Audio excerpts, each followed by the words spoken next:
Kagitumba in Matimba sector of Nyagatare district in the eastern province, along the Rwanda-Uganda border, is the location the first bullet of the liberation struggle was fired, launching a campaign that would eventually result in Rwandans returning home after decades of exile. Forces zageze hano bwa mbere zari ziyobowe na Major Chris Bunyenyezi nizo zafunguye umupaka ku itariki ya mbere hari no kuwa mbere.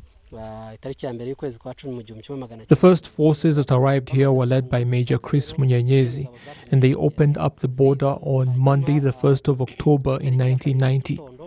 After that, more troops poured in, and on Tuesday morning, late Fred gave a briefing to all soldiers explaining the reason for the struggle and told those who were afraid to go back because they were still at the border, and that only those who truly understood the reason for the campaign should proceed.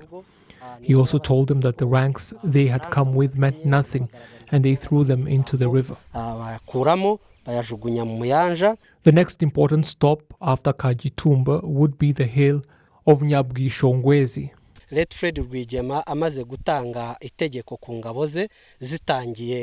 After the late Fred Rwigema gave the order to advance towards Kigali and Nyagatare town, like I said, he climbed this hill of Nyabwishongwezi to view the progress and movement of both battalions in the two different directions, and that is when the X-FAR vehicle I told you about appeared in front of us, firing and turning, trying to retreat. And that is when a bullet struck him in the forehead and he died on this hill of Nyabwishongwezi.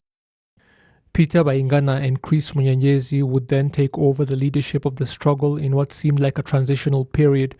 But on the 23rd of that month of October, they both would be killed by the enemy in Rutarakasel of Nyagatare sector, which dealt a major blow on the morale of other troops.